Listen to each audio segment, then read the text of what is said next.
Look, if you're a man over 35, you've probably been sold the biggest fat loss lie in fitness. More training equals more fat loss. But here's what no one will tell you, because it means you won't watch their content and you won't buy their training plans.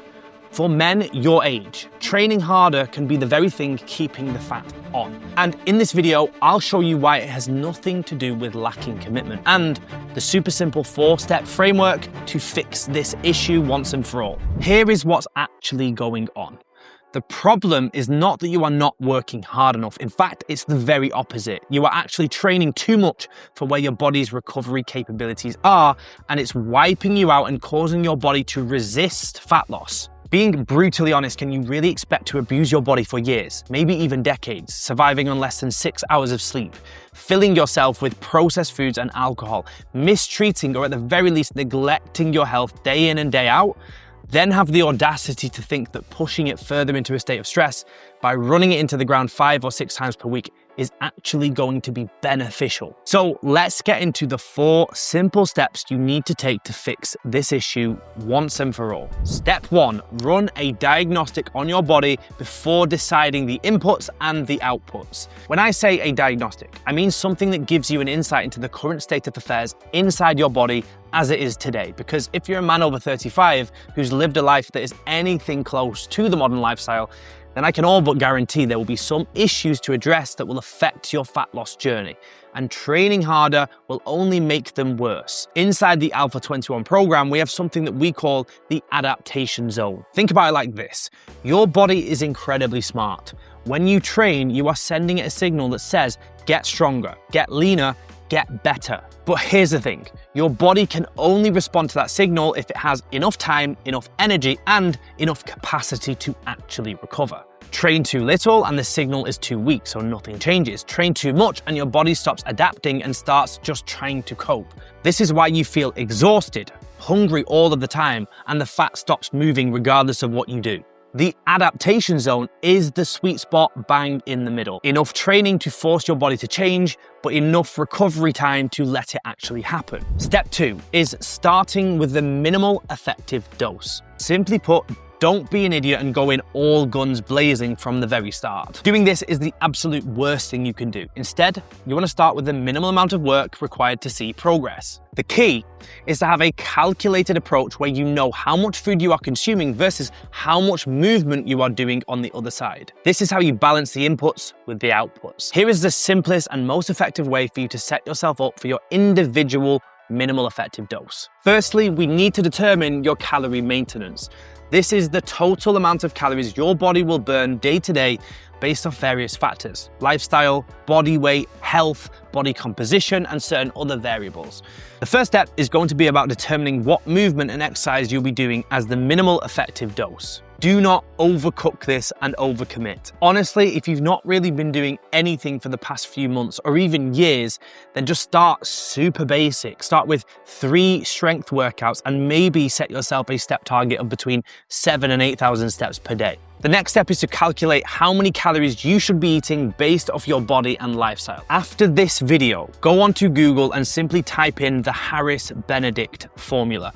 This is one of the most accurate total daily energy expenditure calculators, and it will give you the option to add in specific forms of movement and exercise to create an even clearer picture. As long as you give it accurate inputs, it should be able to provide you with a fairly accurate output, i.e. calorie maintenance target. Now, it goes without saying that if we eat our calorie maintenance target, then we're only going to maintain weight. So what we need to do is eat below this target in order to ensure we have set the right environment for fat loss. Step 3, lower the stress and cortisol load. Recovery may sound boring. It may feel like a waste of productivity, but the truth is, it is the foundation of all of the results you see in the gym. Many people don't know this, but exercise itself drives up cortisol.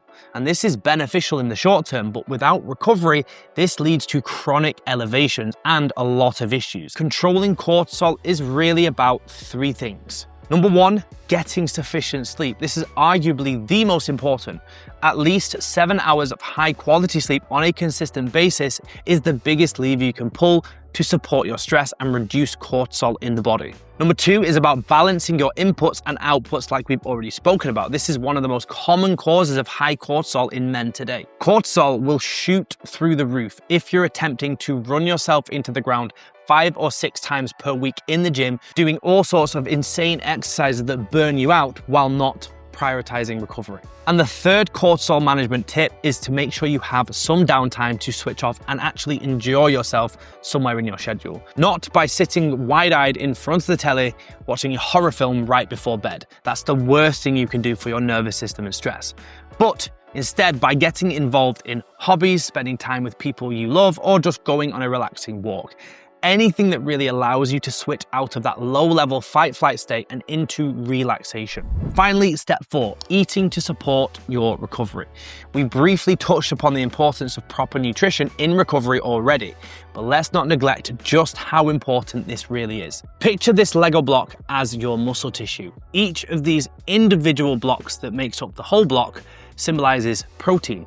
Each of these bigger blocks that are going to sit inside the muscle symbolizes stored carbohydrate inside your muscle tissue, and this little man here symbolizes the various hormones that are required to essentially recover and repair tissue after it's been broken down. Now, when you train, what happens is these proteins will become damaged and they will become broken down, a little bit like this. What will also happen is you will use up the stored carbohydrates, the glycogen within the muscle tissue, to perform muscle contractions. These are your body's favorite source of energy for exercise like strength training and high intensity work. Now, what a lot of people don't know is when your muscle glycogen stores have become depleted, whether you have done excessive exercise or whether you've followed a low carbohydrate diet, what happens is because there's no fuel, there's no priority fuel source inside the muscle tissue, your body will start to break down amino acids and protein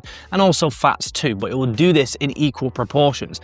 What this then leads to is an excess breakdown in the proteins within the muscle. Now, this breakdown in proteins is going to happen regardless, particularly if you are training and training hard. However, the extent to which this happens is going to be determined largely by how many carbohydrates you have in your diet. But what you are ultimately left with is muscle that looks a little bit like this. It's been broken down, it's been damaged, and now we essentially need 3 things to happen in order to repair this tissue and see progress from the training that we've put in. The first thing that you're really counting on is that you have sufficient building blocks to make these repairs. That is, making sure you're eating enough protein in your diet so that you actually have the materials to repair those walls. The second thing you're really counting on is that you have the environment inside the body and the hormones to come in and make these repairs possible and rebuild back the tissue to where it was, or ideally beyond where it was previously. The third thing you're really counting on is having sufficient time in order for this guy to be able to come in and make these repairs before the next hit of damage comes from another training session and breaks all of this down again. So if you've done this properly, what you've done is you consumed enough protein and you've given yourself enough time and enough deep sleep to make the repairs. These guys have come in, repaired everything back, and you've also consumed enough carbohydrates to replenish glycogen stores. It should look like this. And ideally, you would actually have more blocks because you are developing muscle tissue. Now, you're probably wondering what these guys are, which is very, very relevant in today's world. Because if your nutrition is poor, if you're consuming a lot of unhealthy trans fats, if you're over consuming calories, and if you've eaten a lot of processed, refined carbohydrates, then you may well have something called insulin resistance. This is why quality of diet and making sure you're not over consuming is very, very important. Now, what insulin resistance will do is mean when we are trying to fill our muscle with glycogen, with stored glucose, you have essentially blocked receptors on the muscle like this, right? So if you imagine these are receptors, you have these receptor sites where essentially insulin will come, key into the receptor, and then let glucose out of the blood and into the tissue, right? If you have these receptors blocked, if they are not functioning efficiently, this is insulin resistance.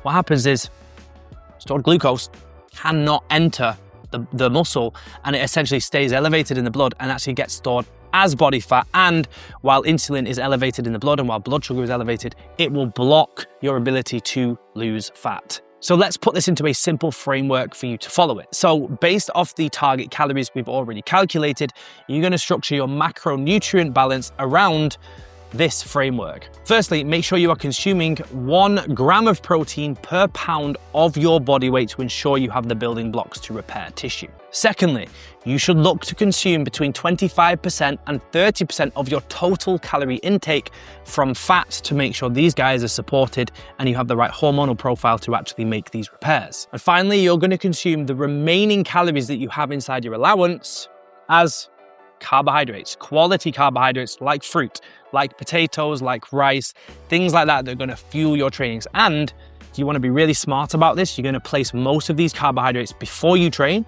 and after you train to make sure this is full both before and after. And remember, one final point on this, don't undershoot your calorie deficit, because if you are in a highly restrictive state, this breakdown of protein is going to be a lot more. So it might feel like a good idea because results will come faster, but very few people ever make it there because it's just too strict. So you can see how by training more and neglecting recovery, you are literally driving up your stress hormones and making fat loss way harder for yourself. Hopefully, you're feeling more motivated to not just grind harder and do more, but to actually balance it out with proper recovery, nutrition, and stress management. This is exactly what separates the men in their 40s, 50s, and 60s who are in great shape from those who wither in age, becoming more and more fragile as the years go by.